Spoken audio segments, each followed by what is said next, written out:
¿Cómo les va? ¿Cómo están? Última semana del año con muchas alternativas en la política argentina y en la política bonaerense, por varias razones. En principio, porque las medidas que ha tomado el presidente Javier Milei, el decreto número 70 de necesidad y urgencia, aún sigue siendo motivo de discusión y de polémica para desregular el Estado, desregular la economía. Esto ha impactado directo en sectores como por ejemplo el sindicalismo, que se moviliza acompañado de otros sectores también vinculados a los movimientos sociales o a los grupos piqueteros, en un intento de que sea la justicia la que le diga no al decreto de Javier Milei, que como decíamos tiene fuerte injerencia en el futuro de las relaciones laborales en la Argentina, ¿no? Hay varios aspectos allí que se modifican. Es un decreto muy extenso, seguramente ustedes han leído, escuchado y observado muchísimo de la discusión que se ha planteado sobre él,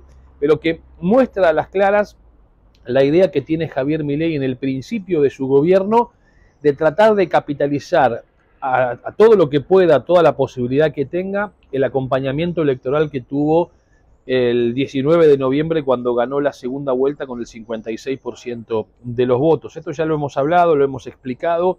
Es un 56% de los votos que no acompaña todas las medidas de Javier Milei con los ojos cerrados o con los ojos vendados y sin poner ningún tipo de reparo. Probablemente sí un 30% de lo que acompañaron a Javier Milei en las PASO y en la elección general y después lo volvieron a hacer en las elecciones de noviembre, sí esté mucho más convencida o convencidos de lo que efectivamente son las medidas de fondo, que tiene como correlato un cambio cultural, ¿no? Todo lo que plantea Javier Milei de alguna manera se circunscribe a un cambio cultural más que a un cambio económico o a un orden político. Me parece que hay que empezar por ese lado y esto genera, por supuesto, interrogantes dentro de la Argentina sobre la capacidad política para poder llevar adelante ese cambio cultural que después devenga en cambios profundos en la economía y también en el ordenamiento de la sociedad de nuestro país.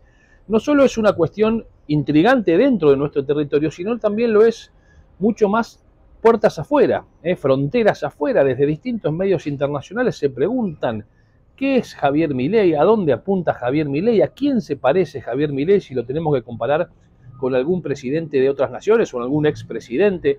Bueno, en una de esas intervenciones nos preguntaron días atrás a nuestro criterio cuál era la situación o el desafío más importante que debía afrontar el presidente de la República. Y esto nosotros contábamos.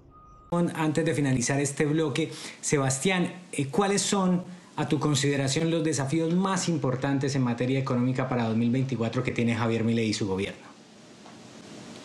Bueno, para mí el desafío más importante en materia económica es sostener este programa, incluso clarificar más aspectos, porque no es solo la reducción del déficit por la reducción del déficit, eso implica también, y está conociéndose por estas horas, un enorme decreto para desregular gran parte de los enormes inconvenientes y trabas que tiene el Estado para el sector privado, regulaciones, impuestos.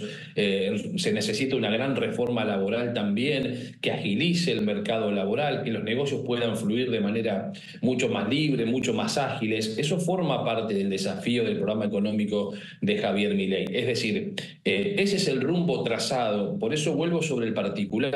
El rumbo trazado es un rumbo que la Argentina de las últimas generaciones, en esta dureza de concepto de no gastar más de lo que se tiene, no conoce, no ha conocido, y entonces ahí está el enorme desafío. Piensen ustedes que en la Argentina hay cerca de 1.200.000 personas que viven de un subsidio del Estado, de un plan del Estado, que no conocen o que han perdido lamentablemente la cultura del trabajo. Bueno, eso también forma parte del desafío de Javier Milei. Por eso yo cierro con esto y vuelvo sobre lo que he planteado a lo largo del programa. Yo creo que el desafío más grande que tiene el gobierno es poder avanzar en un cambio cultural que va a llevar un tiempo prolongado y en el mientras tanto tratar de sostenerse políticamente ante ello, porque sabemos que cuando alguien deja de tener lo que tiene, eso genera tensiones y eso es lo que tendrá que resolver el presidente Milei. Aspectos vinculados a lo que nosotros planteamos es, a nuestro criterio, más importante la batalla cultural. antes de circunscribirnos solo en lo económico. Incluso esto, por supuesto, necesita de política, ¿no? Sin política es difícil sin hacer política, sin dialogar, sin establecer consensos y acuerdos, porque si bien es cierto que Javier Milei es apoyado o ha sido votado mayormente por el pueblo argentino, que concurrió a las urnas, la definición de cómo se compuso el Congreso de la Nación es una definición que estuvo el 22 de octubre, cuando allí el ganador a nivel nacional fue la lista de Sergio Massa, lo cual esto representa la conformación legislativa y también la conformación territorial en la provincia de Buenos Aires. Por eso no es menor este detalle a tener en cuenta para equilibrar aspectos centrales de la gobernabilidad. La semana pasada se reunieron en La Plata el gobernador Axel Kicillof, el ex candidato Sergio Massa, también estuvo Máximo Kirchner, intendentes del peronismo de la provincia de Buenos Aires, a los fines de analizar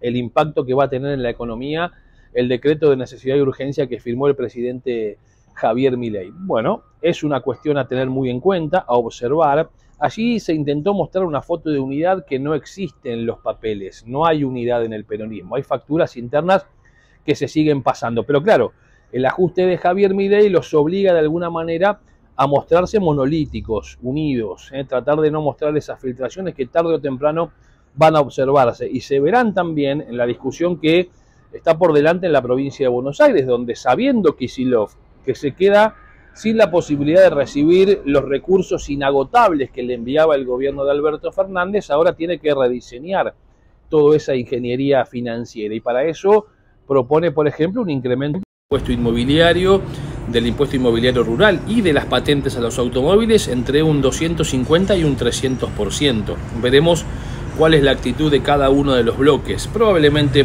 los bloques vinculados al peronismo lo terminen apoyando y habrá que prestar mucha atención al debut de los bloques que se desprenden de lo que fue la lista de La Libertad Avanza, porque sabemos que en diputados hay un bloque que ha quedado establecido, cuya titularidad está a cargo de Nahuel Sotelo como jefe de ese bloque, pero también hay, por ejemplo, en senadores que han ingresado en la lista de La Libertad Avanza, que no se muestran cercanos al bloque oficialista de La Libertad Avanza, que en la provincia de Buenos Aires es un bloque opositor. Bueno, esto es una discusión que también tenemos por delante en la semana. Y cierro con un detalle que no es menor a la hora de la garantía de gobernabilidad. Ustedes saben que los intendentes del conurbano bonaerense tienen la capacidad, y además ellos mismos lo plantean, de mostrarse como dadores de gobernabilidad y dadores de paz social.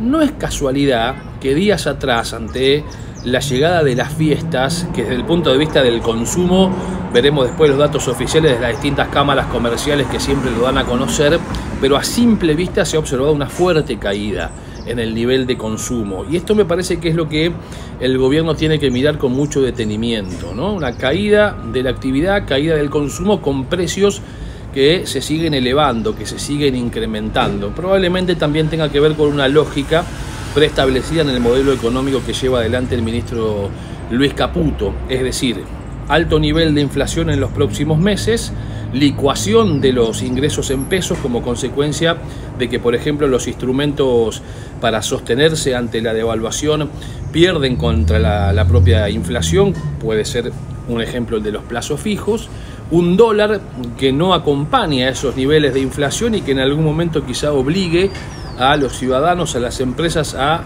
desahorrar, es decir, sacar los dólares que tenían guardados para poder pagar gastos corrientes, y esta es una de uno de los escenarios que de alguna forma también se va conformando y que le ponen, por supuesto, mucha tensión política, o le van a poner tensión política a los meses que vienen. Por eso será clave siempre observar el comportamiento y la manera en que van a moverse los intendentes del Gran Buenos Aires, que, reitero, se muestran de manera permanente como dadores no solo de gobernabilidad, sino dadores de paz social.